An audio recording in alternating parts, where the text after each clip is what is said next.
Debt in America was never a side effect. It was the goal. A system engineered long before you were born, designed to make sure you would spend your entire life paying for promises you never made and mistakes you never benefited from. If you're an American today, your future was mortgaged before you even had a chance to earn it. And the people who built that trap? They're the only ones who never pay. Americans like to think debt is a tool, something that helps them buy a home, go to college, raise a family. But that isn't the truth. Debt in America isn't a tool. It's a leash. And the people holding that leash have been tightening it for generations.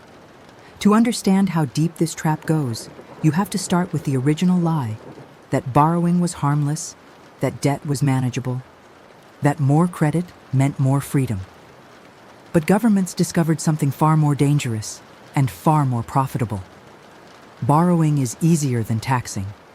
Taxes make people angry. Debt doesn't.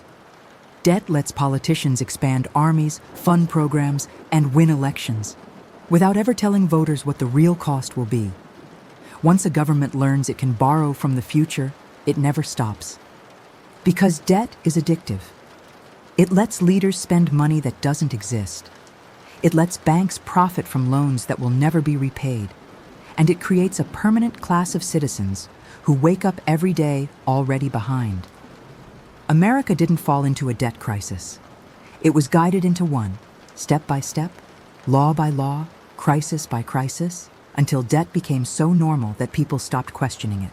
But personal debt is just the shallow end of the pool. The real machinery operates at the national level, and the deeper you look, the more disturbing it becomes. The United States now owes over $34 trillion, a number so large it has no meaning for ordinary people. But here's the truth.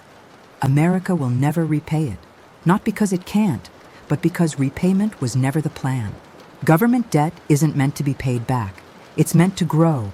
It's meant to roll over forever, a self-feeding cycle where new debt justifies old debt, and inflation disguises the consequences. But here's the twist. Who does America owe all this money to? China? Japan? Foreign powers? No. The majority of America's debt is owed to America itself, to U.S. banks, to pension funds, to insurance companies, and most disturbingly, to the Federal Reserve, the one institution that can create dollars out of thin air. Think about what that means. The U.S. government borrows money from institutions inside the U.S., pays them interest, and then charges taxpayers for the privilege. You pay through income taxes. You pay through higher prices. You pay through inflation. You pay through shrinking savings. Government debt is not numbers on a screen. It is a transfer of wealth upward, from workers and consumers to the institutions that profit from the cycle. This is where the trap tightens. Every dollar the government borrows has to be paid for somehow. But instead of raising taxes, and which would expose the truth, leaders choose a quieter weapon: inflation. Inflation is a silent tax, a hidden tax, a tax that nobody votes for, a tax that slowly drains the value of your savings, your paycheck, your retirement, without leaving any fingerprints. Inflation is not an accident, it is policy, and it punishes the same people every time: the saver, the worker, the retiree, the middle class. Meanwhile, debt gets easier for the government to repay because the dollars they owe are worth less every year. So when prices rise, when groceries cost more, when rent explodes, when a home becomes unaffordable, it's not random, it's not unfortunate, it's not just the economy. It's the cost of the system surviving. Debt feeds inflation. Inflation feeds debt. And ordinary Americans get squeezed between the two. This is the heart of the injustice. Debt doesn't punish the people who caused it. It punishes the people who can't escape it. Why is every generation working harder but owning less? Why are homes further out of reach? Why are college loans lifelong? Why is medical care impossible to pay without insurance? Because the American economy isn't built on prosperity, it's built on obligation. Look back at history. The pattern has never changed. In the 1920s, America fueled a credit boom and crashed. In the 1970s, inflation was used to erase debt, destroying wages. In the 2000s, mortgages became weapons, and millions lost their homes. In 2008, the system collapsed, and taxpayers saved the banks. In 2020, trillions were printed, inflating assets for the wealthy. In 2023, banks failed overnight, as confidence vanished in minutes. Every time, the people who trusted the system paid the price, and the people who engineered it walked away unharmed. This is not mismanagement. This is not incompetence.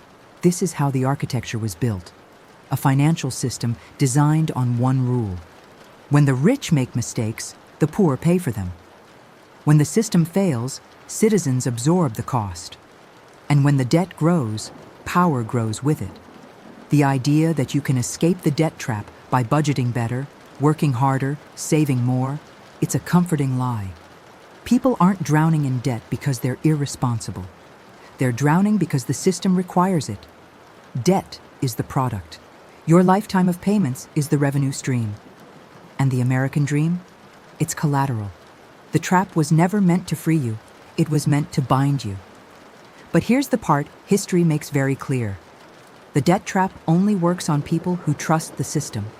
And the survivors of every financial collapse in history, from Rome to Byzantium to the Confederacy to modern Lebanon, were never the people who trusted most. They were the people who questioned first.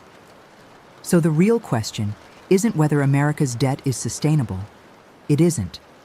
The real question is, who will pay when the bill finally comes due? And you already know the answer. It won't be Washington. It won't be Wall Street. It won't be the institutions that profited from the cycle. It will be the same people who always pay, the workers, the consumers, the families, the people who were never meant to escape the trap in the first place.